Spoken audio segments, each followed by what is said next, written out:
আজকে আমরা উত্তর আমেরিকা মহাদেশের নদ নদী সম্পর্কে আলোচনা করব। আমি একটা বোর্ডেতে উত্তর আমেরিকা মহাদেশের ম্যাপটি এঁকে রেখেছি। এখানেতে দেখো ওপরেতে লেখা আছে, আমরা কি লিখে রেখেছি, নদ নদী। এখানে নদ নদী সম্পর্কিত আলোচনা হবে উত্তর আমেরিকা মহাদেশের। সমগ্র মহাদেশটা বারংবার বলছি দেখতে খানিকটা কিরকম, ত্রিভুজ আকৃতি বিশিষ্ট। মানচিত্রটা দেখলে বুঝতে পারবে দেখতে খানিকটা ত্রিভুজ আকৃতি বিশিষ্ট, এবং তোমরা বাড়িতে সর্বদাই মানচিত্রটি মাঝে মাঝেই যখনই পড়বে তখনই এটা একবার করে এঁকে নেবে, এঁকে নিলে খুব ভালো হয়। তো এখন নদ নদী, এই যে যে যে অংশটি পড়াবো, ভূপ্রকৃতি সম্পর্কে এর আগের দিন 3টে পার্ট আলোচনা করা হয়েছিল, আজকে হবে নদ নদী। এখন নদ নদী পড়াতে গিয়ে প্রথমেই এটা কাকে বলে আমাদের জানতে হবে। নদ বা নদী বলতে আমরা কি বুঝি? নদী তাকেই বলবে যে স্রোতশ্রেণী জলধারা কোনো উঁচু পর্বত, পাহাড় বা মালভূমি থেকে উৎপন্ন হয়ে পার্বত্য অঞ্চল বা মালভূমি অঞ্চলের ওপর দিয়ে প্রবাহিত হয়ে সমভূমির ওপর দিয়ে গিয়ে অবশেষে সে কোনো সাগর, মহাসাগর, বা বৃহৎ হ্রদের তলদেশে এসে পতিত হয়, তখন তাকে সেই স্রোতশ্রেণী জলধারাকে বলা হয় নদী। হলো? তাহলে নদী হতে গেলে স্রোতশ্রেণী হতে হবে জলধারাকে, কোনো উঁচু পর্বত থেকে উৎপন্ন হতে হবে, বা মালভূমি থেকে উৎপন্ন হতে হবে, কি কোনো পাহাড় থেকে উৎপন্ন হতে হবে, যেখানে জলের অফুরন্ত যোগান থাকে। তবে তো নদী থেকে জল পাই আমরা, অফুরন্ত যোগান থাকে, সেখান থেকে উৎপন্ন হয়ে অবশেষে সমভূমি, পর্বত, মালভূমি ও সমভূমির ওপর দিয়ে প্রবাহিত হয়ে আসার পর অবশেষে কোনো বড় সাগর, মহাসাগর বা জলাশয়ে এসে পতিত হলে সেই স্রোতশ্রেণী জলধারাকে তখন বলা হয় নদী।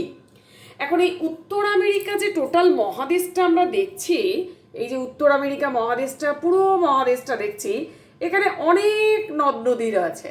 আমরা বিশেষ বিশেষ কিছু নদ নদী এখানেতে আলোচনা করব, কেননা তোমাদের বইতে 4টি কি 5টা নদীর নাম দেওয়া আছে। 5টা নদী বাদ দিয়েও অনেক রকমের নদ নদী এখানেতে, অনেক নামের নদ নদী এখানে রয়েছে। তো যে 5টা নদ নদীর কথা আলোচনা করা হয়েছে, প্রথমেই আসি সেন্ট লরেন্স নদী। প্রথমে কি বলছি, সেন্ট লরেন্স, নাম এখানে লিখছি দেখো, সেন্ট লরেন্স নদী।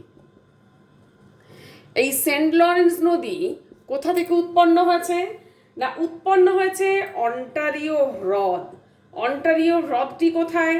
না, অন্টারিও হ্রদটা এখানে রয়েছে পঞ্চহ্রদ, অর্থাৎ এই জায়গাতে রয়েছে, এখানে হুরন, ইরি, অন্টারিও, মিচিগান এবং সুপিরিয়র, বৃহৎ সুপিরিয়র হ্রদ, এই জায়গায় রয়েছে পঞ্চহ্রদের অবস্থান। এখানে রয়েছে এই জায়গার এই অংশটা হচ্ছে অন্টারিও।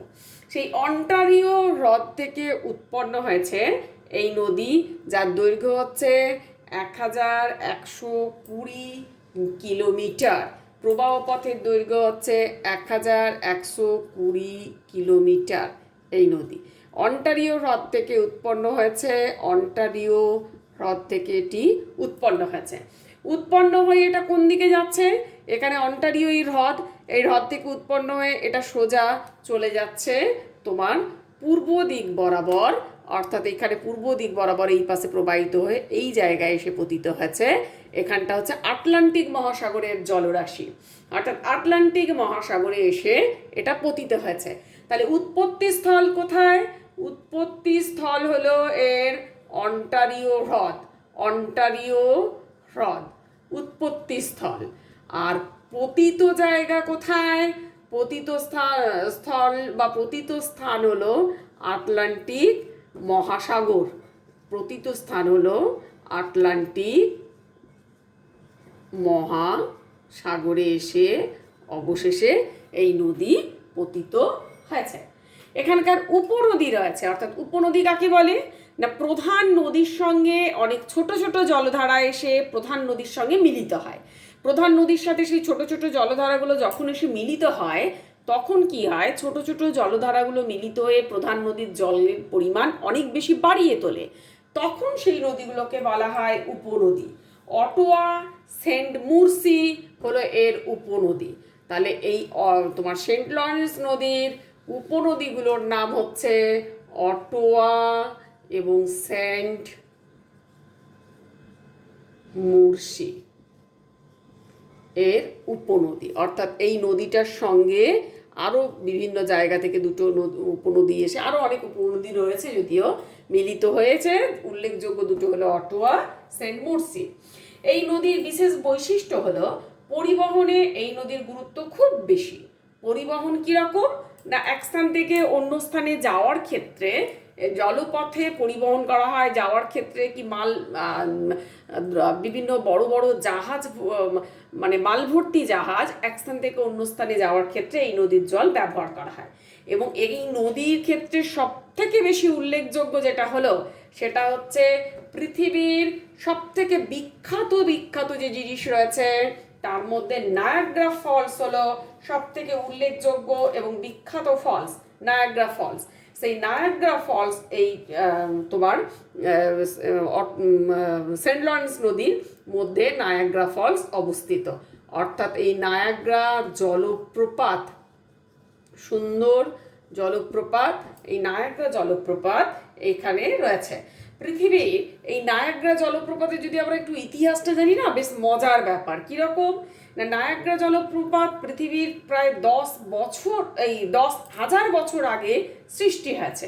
এখানে 10,000 বছর আগে, চিন্তার বাইরে, প্রায় 40 লক্ষ ঘনফুট জল প্রত্যেক মিনিটে এখানেতে পতিত হয়। প্রতি বছর প্রায় 3 কোটি মানুষ দেখা যায়, তার আশেপাশে মানুষ এই তোমার জলপ্রপাত দেখতে আসে। অর্থাৎ এখানে জলপ্রপাত কাকে বলছি, বিশাল জলরাশি যখন কোনো উঁচু স্থান থেকে নিচে কঠিন শিলা কোমল শিলার ওপর দিয়ে নদী যখন প্রবাহিত হয়, তখন কঠিন শিলা কোমল শিলা আড়াআড়িভাবে অবস্থান করলে কোমল শিলা দ্রুত ক্ষয় হয়ে যায়, কঠিন শিলা ক্ষয় প্রতিরোধ করে দাঁড়িয়ে থাকে। তখন জল ওপর থেকে নিচে নেমে গেলে তখন তাকে বলা হয় জলপ্রপাত।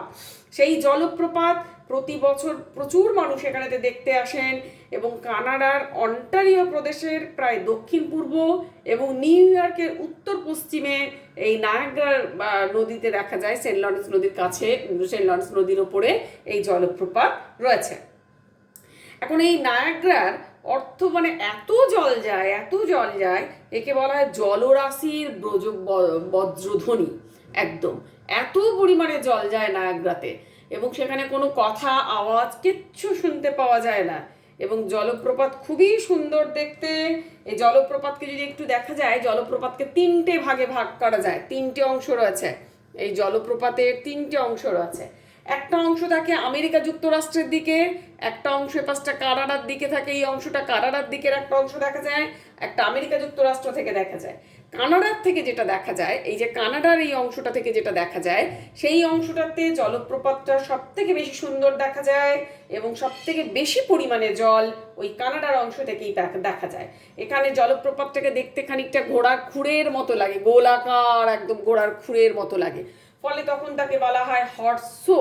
এটা জলপ্রপাতটা প্রায় দেখা যায় এখানে 167 ফুট উঁচু এবং 2600 ফুট চওড়া। 90% জল এটার মধ্য দিয়ে প্রবাহিত হয়। আরেকটা দেখা যায় কোন অংশ থেকে, আমেরিকা থেকে একটা অংশ দেখা যায়, নিউ ইয়র্ক থেকে। আমেরিকার যে নিউ ইয়র্ক রয়েছে, সেই নিউ ইয়র্ক থেকে আরেকটা অংশ দেখা যায়। এবং সেখানে যে দেখা যায় নিউ ইয়র্ক থেকে, সেটা সেই ফলসটা তখন ওখানে আলাদাভাবে বলা হয় তোমার আমেরিকান ফলস। অর্থাৎ এই যে এই রকম নিউ ইয়র্ক এই রকম জায়গাতে রয়েছে, এই জায়গা বরাবর এখান থেকে এই ফলসকে দেখা যায়, সেটাকে বলা হয় আমেরিকান ফলস।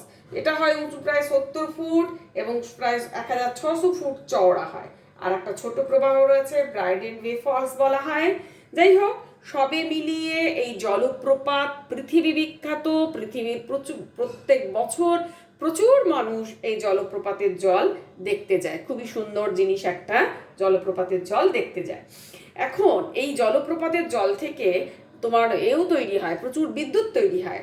এবং তোমার শীতকালে কিন্তু কি হয় জানো তো, শীতকালে এই জলপ্রপাতের জল পুরো জমে যায়, বরফ হয়ে যায়, অল্প একটু অংশ বাদ দিয়ে বাকি বেশিরভাগটাই জমে যায়। একবার অবশ্য একটা মজার ঘটনা ঘটেছিল, একটু বলেই দিই। সে একবার তোমার সম্ভবত ওই 1845 কি 48 সাল নাগাদ সম্পূর্ণভাবে জলপ্রপাতের জল পুরো বরফ হয়ে গিয়েছিল একদম। বেশ কয়েকদিন ধরে এটা ছিল, 3 দিন 4 দিন পুরো একদম কঠিন বরফ হয়ে গিয়েছিল, কোনো রকমভাবে জল পড়েনি। হ্যাঁ, ফলে এই জলপ্রপাত একটা বিশেষ উল্লেখযোগ্য ভূমিকা গ্রহণ করে গোটা বিশ্বের মানচিত্রে, এই নায়াগ্রা জলপ্রপাতের জল। তাহলে নায়াগ্রা ছাড়া তোমার সেন্ট লরেন্স চলে গেল, সেন্ট লরেন্স নদী আলোচনা হলো। সেন্ট লরেন্স নদী বাদ দিলে এরপরে চলে আসি আমরা মিসিসিপি মিসৌরি নদী। মিসিসিপি মিসৌরি নদী সেটাও উত্তর আমেরিকা মহাদেশের একটি বিখ্যাত নদী, মিসিসিপি মিসৌরি নদী। এই মিসিসিপি মিসৌরি টোটাল দৈর্ঘ্য হচ্ছে 6270 কিলোমিটার। এখানে লিখে দিই মিসিসিপি মিসৌরি।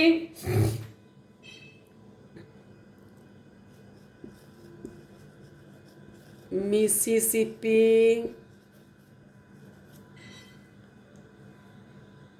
মিসৌরি।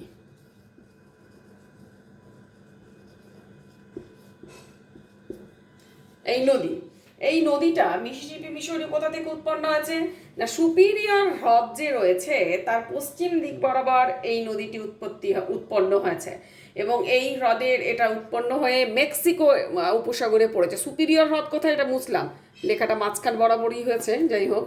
সুপিরিয়র হ্রদ কোন জায়গায় না, সুপিরিয়র হ্রদ রয়েছে এই রকম জায়গা বরাবর।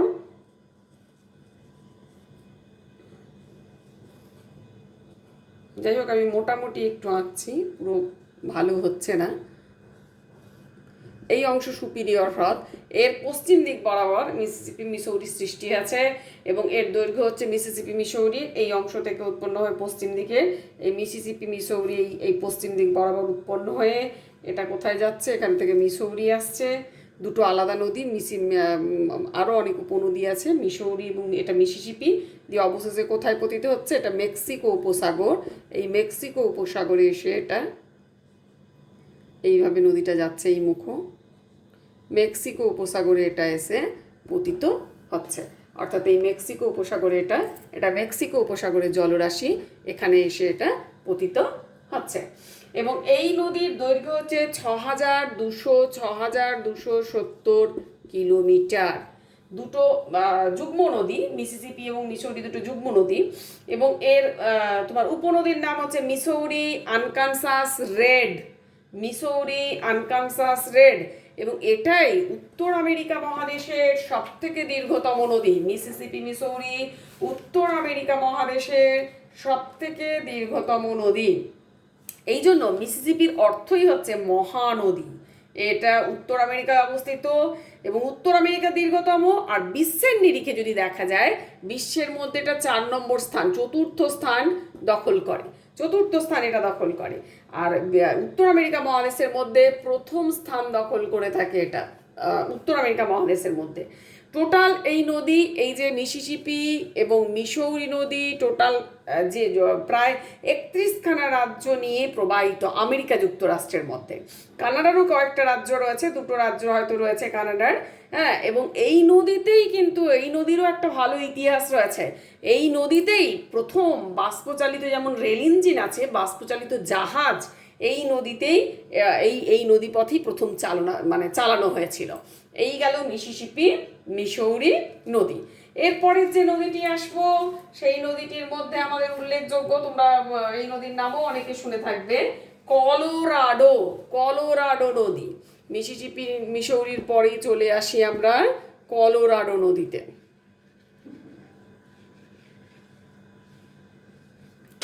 কলোরাডো নদী,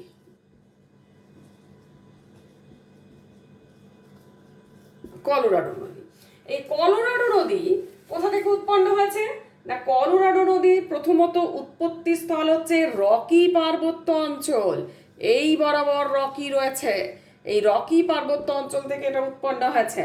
রকি পার্বত্য অঞ্চল থেকে উৎপন্ন হয়ে এটা দেখা যাচ্ছে কি এই বরাবর রকি পার্বত্য অঞ্চল, এখান থেকে কলোরাডো নদী উৎপন্ন হয়ে কোথায় গিয়ে পতিত হয়েছে, না এটা পতিত হয়েছে তোমার ক্যালিফোর্নিয়া উপসাগরে এসে পড়েছে। অর্থাৎ এই রকির এরকম জায়গা থেকে যদি উৎপন্ন হয়, এখান থেকে উৎপন্ন হয়ে এই যে ক্যালিফোর্নিয়া উপসাগর এই অংশটা হচ্ছে, হ্যাঁ এখানের এই যে খাঁজটা রয়েছে এখানে দেখা যায়, এখানে এই যে এই অংশটা এই জায়গায় ক্যালিফোর্নিয়া উপসাগরে এসে এটা পতিত হয়েছে। এটা কোন নদী? কলোরাডো নদী। এবং ইউকন, ফ্রেজার, কলম্বিয়া এটা হচ্ছে এর উপনদী। ইউকন, ফ্রেজার, কলম্বিয়া এর উপনদী। তাহলে পতিতস্থল বা মোহনা হচ্ছে ক্যালিফোর্নিয়া তোমার উপসাগর, ক্যালিফোর্নিয়া উপসাগর হচ্ছে পতিত বা তোমার মোহনা স্থল, আর উৎপত্তি স্থল হচ্ছে ক্যালিফোর্নিয়া উপসাগর, আর উৎপত্তি স্থল হচ্ছে রকি পার্বত্য অঞ্চল। উৎপত্তি স্থল হচ্ছে রকি পার্বত্য অঞ্চল। আর উপনদী যেগুলো রয়েছে কলোরাডো নদীর, সেটা তোমার যে যে উপনদীগুলো ইউকন, ফ্রেজার এবং কলম্বিয়া। এখন এই কলোরাডো নদী উত্তর আমেরিকার অ্যারিজোনা স্টেটের মধ্যে অবস্থিত এবং এটা দেখা যায় দক্ষিণ পশ্চিম যুক্তরাষ্ট্র আর উত্তর মেক্সিকোর একটা প্রধান নদী। অর্থাৎ দেখো দক্ষিণ আর এটা পশ্চিম দিক যুক্তরাষ্ট্র আর এইরকম জায়গায় মেক্সিকো, ফলে মেক্সিকো এবং দক্ষিণ পশ্চিম যুক্তরাষ্ট্রের একটা প্রধান নদী। নদীটি কি হয়েছে শুষ্ক জলবিভাজিকাকে নিষ্কাশন করে, যা যুক্তরাষ্ট্রের 7টি এবং মেক্সিকোর মধ্যে 2টি রাজ্যের অংশকে ঘিরে রেখেছে। এবং এটা দেখা যায় অ্যারিজোনা নেভাদা সীমান্তে পৌঁছানোর আগেই কলোরাডো মালভূমি ও গ্র্যান্ড ক্যানিয়নের মধ্য দিয়ে এটা দক্ষিণ পশ্চিমে প্রবাহিত হয়েছে। এবং এই নদীর বেশিরভাগ শুষ্ক কলোরাডো রিভার ডেল্টার কাছে বাজা ক্যালিফোর্নিয়া বা সেনেরার মধ্য দিয়ে ক্যালিফোর্নিয়া উপসাগরের তীরে পৌঁছেছে। এটা গ্র্যান্ড ক্যানিয়নের ওপর দিয়েও এই নদী প্রবাহিত হয়েছে। এই নদীর নিম্নগতিতে কি দেখা যায়, জলের অতিরিক্ত ব্যবহারের জন্য নিম্নগতিতে অনেক সময় জল থাকে না। প্রায় 160 কিলোমিটার নিবিড় জলের অতিরিক্ত ব্যবহারের জন্য নিম্নগতি মানে নিচে যে নিম্নগতি বলতে শেষ অংশটা জল দেখা যায় থাকে না। এবং এই কলোরাডো নদীরও একটা মানে ডান তীর বাম তীরের উপনদী রয়েছে। তোমাদের বইতে যেটা ইউকন, ফ্রেজার, কলম্বিয়া এগুলো হচ্ছে প্রায় বাম তীরের উপনদী, আর ডান তীরের মধ্যে উপনদীগুলো হচ্ছে ভার্জিন, ভেবিল, কানব, এগুলো হচ্ছে ডান তীরের উপনদী। এখানে মার্কিন যুক্তরাষ্ট্র আর মেক্সিকো দুটো দেশের মধ্য দিয়ে প্রবাহিত। রাজ্যর মধ্যে অনেকগুলো রাজ্যই যদিও রয়েছে, যেমন ক্যালিফোর্নিয়া রাজ্যের মধ্যে দিয়ে গেছে, নেভাদার মধ্যে দিয়ে গেছে, সোনেরার মধ্যে দিয়ে গেছে, কলোরাডোর মধ্যে দিয়ে গেছে, ইউটার মধ্য দিয়ে গেছে, অনেকগুলো রাজ্যের মধ্য দিয়ে এই নদী প্রবাহিত হয়েছে। এই গেল এই নদীর মানে সম্পর্কিত। এই নদীরও একটা মানে ইতিহাস তো প্রত্যেকটা জিনিসেরই থাকে। এটাও দেখা যায় যে প্রাচীনকালে কলোরাডো নদীর অববাহিকার মধ্যে কি হয়েছে জানো তো, আমেরিকা যুক্তরাষ্ট্রের অন্তর্গত হয় অনেক পরে। প্রাচীনকালে এখানে প্রায় ধরো ওই 1600 শতাব্দী নাগাদ স্পেন অর্থাৎ ইউরোপ, স্পেন থেকে ইউরোপিয়ানরা এসে এই জায়গাটার দখল নিয়ে নেয়। তারপরে পরবর্তী সময়ে অনেক পরে প্রায় 1846-48 সালে কলোরাডো নদী অববাহিকাটা বেশিরভাগটা আমেরিকা যুক্তরাষ্ট্রের মধ্যে এসে অন্তর্গত হয়। তার আগে কারণ অধীনে ছিল, স্পেন দখল করে নিয়েছিল।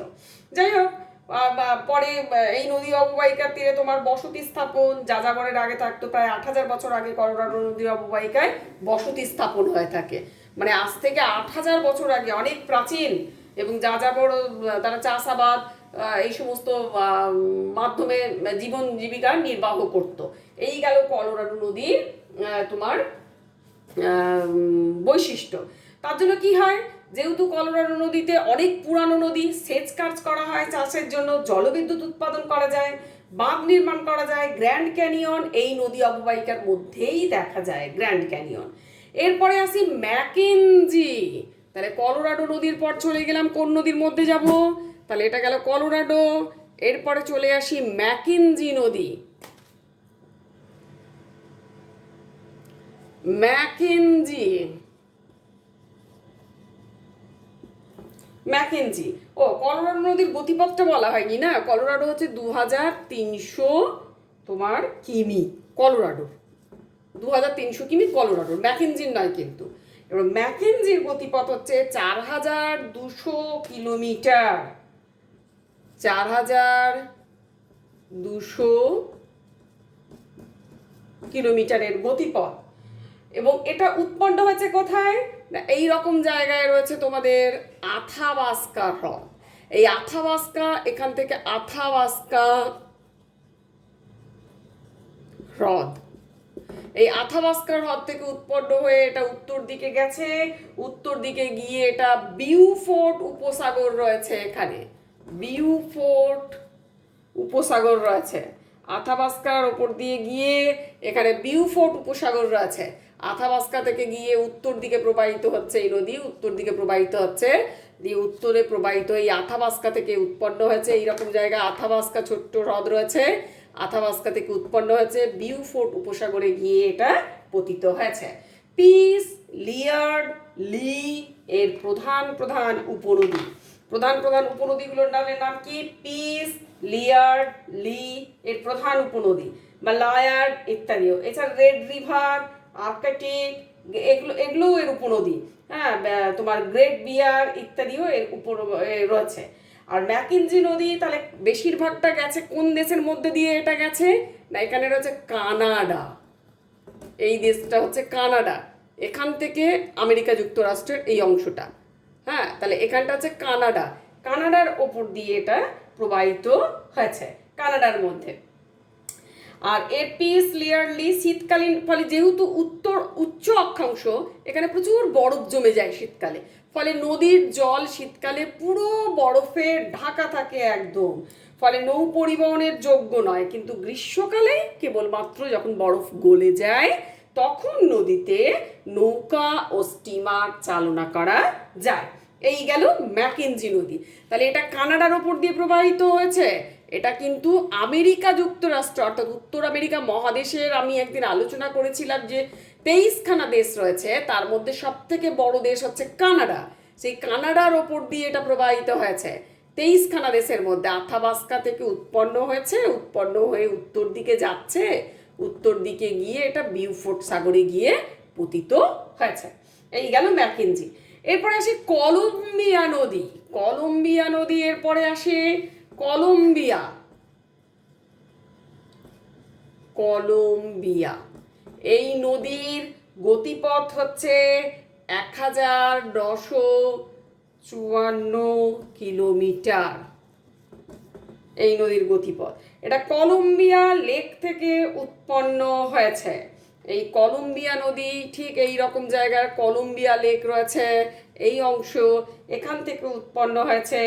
উৎপন্ন হয়ে এটা এই জায়গা বরাবর গিয়ে এটা প্রশান্ত মহাসাগরে গিয়ে পতিত হয়েছে। এটা এপাশে রয়েছে প্রশান্ত মহাসাগর আর এপাশটা রয়েছে আটলান্টিক মহাসাগর, ফলে এই প্রশান্ত মহাসাগরে গিয়ে এটা পতিত হয়েছে কলম্বিয়া নদী। এখানে স্নেক, স্পোকেন এর উপনদী, বন্যা নিয়ন্ত্রণ, সেচ ও জলবিদ্যুৎ উৎপাদনের জন্য অনেকগুলো বাঁধ, জলাধার এই কলম্বিয়া নদীতে তৈরি করা হয়েছে। এই গেল টোটাল নদ নদী যতটুকু তোমাদের আছে সেই সম্পর্কে বিবরণ। এরপর একটা আসি গ্র্যান্ড ক্যানিয়ন। কলোরাডো নদীর সুদীর্ঘ পথ মরুভূমি অঞ্চলের মধ্য দিয়ে গেছে। এটা হচ্ছে কলম্বিয়া, আগে আলোচনা করেছিলাম রকি পর্বত থেকে যেটা, সেটা কলোরাডো। সেটা সুদীর্ঘ পথ কি করেছে তোমার মরুভূমির ওপর দিয়ে গেছে, ফলে মরু অঞ্চলে নদী নিচের দিকে বেশি ক্ষয় করে, ফলে তাই নদী উপত্যকা খুব গভীর। এই কলোরাডো নদীর শুষ্ক প্রবাহ পথেই গিরিখাত গ্র্যান্ড ক্যানিয়ন সৃষ্টি হয়েছে। এর দৈর্ঘ্য প্রায় 446 কিলোমিটার। কোনো কোনো অংশে এই গভীরতা প্রায় 1600 মিটারেরও বেশি। ফলে আমাদের এই নদ নদী সম্পর্কে আলোচনা আজকে এখানেই শেষ হলো। পরের দিন জলবায়ু আমরা পড়াবো, পড়াটা অবশ্যই করবে এবং ভালোভাবে দেখবে, আশা করি ভালো লাগবে। এবং তার পাশাপাশি মানচিত্র অঙ্কন অবশ্যই করবে। মানচিত্র অঙ্কন করে এটা প্র্যাকটিস করবে। আগে খাতাতে মানচিত্র এঁকে নেবে, দিয়ে নীল রং দিয়ে নদীগুলি আইডেন্টিফাই করবে। তোমাদের বইতে সুন্দর নদ নদীর ছবি দেওয়া আছে, ছবিটা আমি একটু দেখিয়ে দিই। দেখো এই যে একটা ছবি দেওয়া আছে, সুন্দর ছবি, নদ নদী, আমেরিকা যুক্তরাষ্ট্রের বিভিন্ন নদ নদীগুলো এর মধ্যে দেখানো আছে। ফলে এখান থেকে ছবিটা তোমরা প্র্যাকটিস করবে অবশ্যই, তার পাশাপাশি পড়ে নেবে। আজকে এই পর্যন্তই, টাটা, আবার পরের দিনের ক্লাসে দেখা হবে, ঠিক আছে।